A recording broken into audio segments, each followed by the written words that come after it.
सबसे पहले आपसे ही शुरुआत करते हुए, ये मास्टर स्ट्रोक साबित होगा क्या सुधांशु त्रिवेदी जी?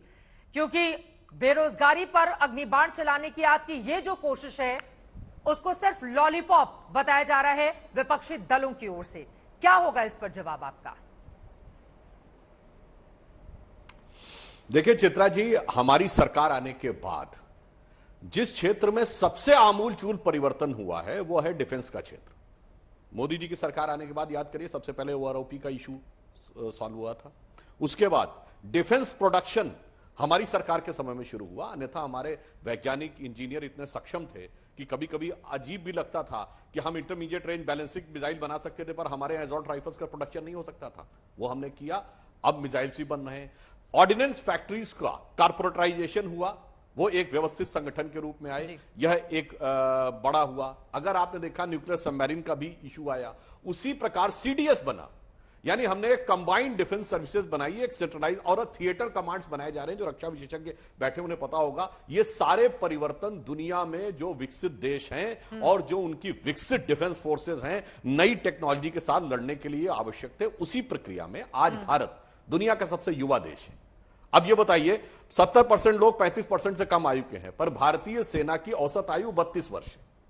तो अब नए युवा को भी उसमें आने का मौका मिलना चाहिए, अपना कार्य करने का मौका मिलना चाहिए। और 17 से 21 का आयु वर्ग वो है जिसमें अगर आप देखें तो जो उनको सैलरी मिल रही है ना, उसमें 99% चांस है कि वो पूरी सैलरी बचेगी, क्योंकि उस समय ना उनका विवाह होगा, ना परिवार की जिम्मेदारियां होंगी। अनलेस अनटिल किसी के ऊपर फैमिली की बहुत जिम्मेदारी हो, तो वो जिस समय बाहर निकलेगा, जिसको ये कह रहे हैं बेरोजगार वाली बात नहीं, वो एक बहुत ही स्किल्ड भी होगा और उसके साथ कम से कम उसके पास 22-24 लाख रुपए का बैंक बैलेंस भी होगा।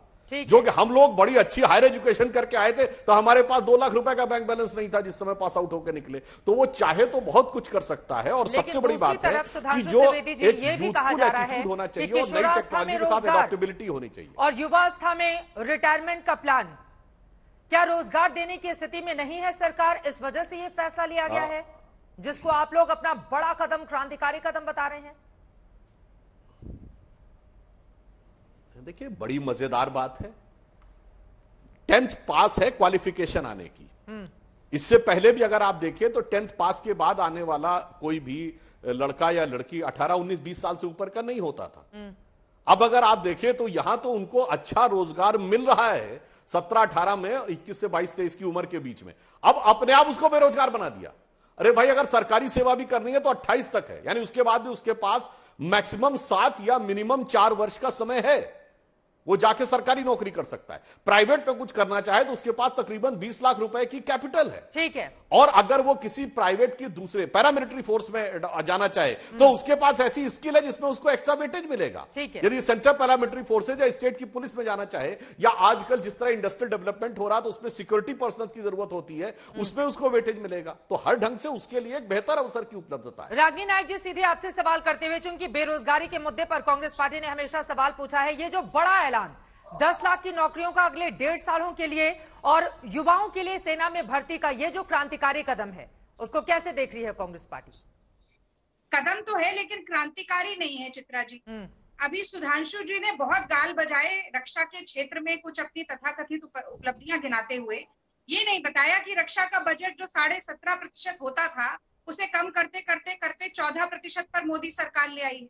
जरा ऐसे तथ्य भी बताया करिए सुधांशु जी, सिक्के के दोनों पहलू दिखाई देंगे।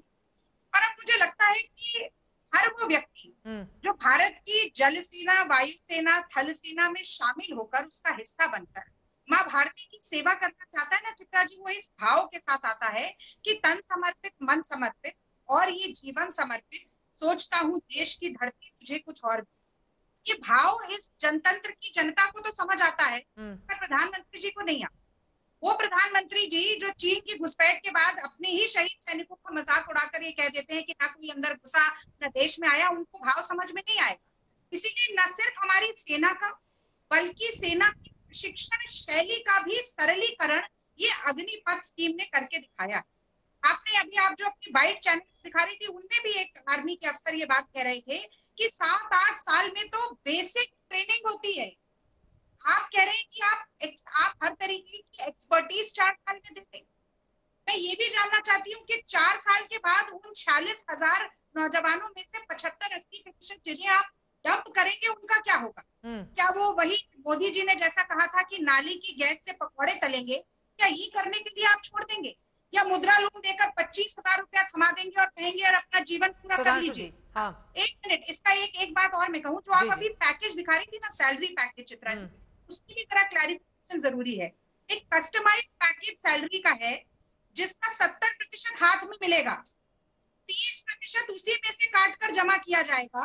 जो ये 11 लाख और 11 लाख को डबल करके 20-22 लाख का बैंक अकाउंट बता रहे हैं ना कि अंत में इतना पैसा मिलेगा, वो कोई एहसान नहीं होगा सरकार का। जो सैलरी का पैकेज है उसी का 30% काट के सरकार जमा करेगी। जितना पैसा काटेगी उतना पैसा वो अपनी तरफ से देगी। बिल्कुल बिल्कुल, जितना पैसा वो काट रही है उतना ही पैसा अपनी ओर से जोड़ेगी और फिर रिटायरमेंट के वक्त उसको दे दिया जाएगा।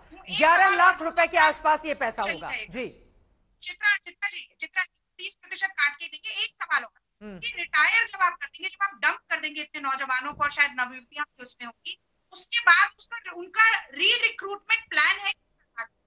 ठीक है, इसका मैं जवाब ले लेती हूँ सुधांशु त्रिवेदी जी। सबके मन में और जेहन में ये सवाल दरअसल है कि ये जो 75% युवा होंगे, ठीक है, इनका ये कहना है कि बेरोजगारी की दर को और बढ़ाने का काम करेगी ये योजना, और वो भी तब जब उनको ट्रेनिंग दे दी जाएगी, यानी कि एक वक्त के बाद वो फिर से बेरोजगार हो जाएंगे। तो इसको लेकर सरकार का क्या है प्लान, सुधांशु त्रिवेदी जी?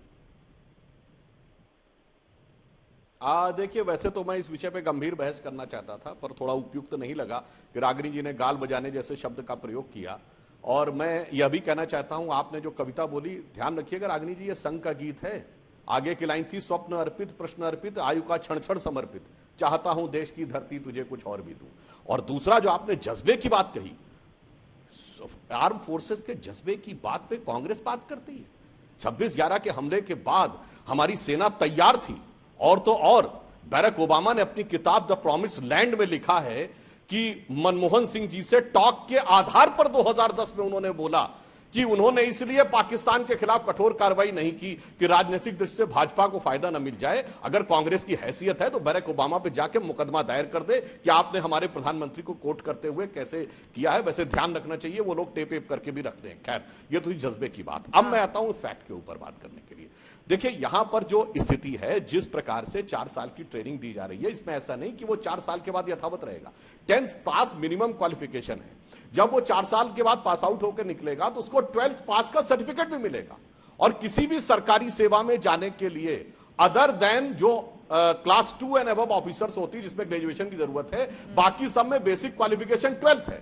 तो उसके 4 साल बर्बाद नहीं गए। 4 साल में 2 साल तो वो वैसे 12th करता, तो उसको 12th पास का सर्टिफिकेट भी मिलने वाला है। तो आप सोचिए, इससे बेहतर क्या हो सकता है कि 10th क्लास में बच्चा गया और उसके बाद 12th का उसको सर्टिफिकेट भी मिल गया, पास आउट होके स्किल के साथ निकला, एक्सपर्टीज के साथ निकला, और तकरीबन मिनिमम 11,70,000 और मैक्सिमम हो तो 20-22 लाख रुपए का बैंक बैलेंस अपने हाथ में लेके निकला। ठीक है। और फिर यही व्यवस्था अमेरिका की फौजों में भी किसी में 8 साल का है, किसी में 4 साल का है। ठीक है,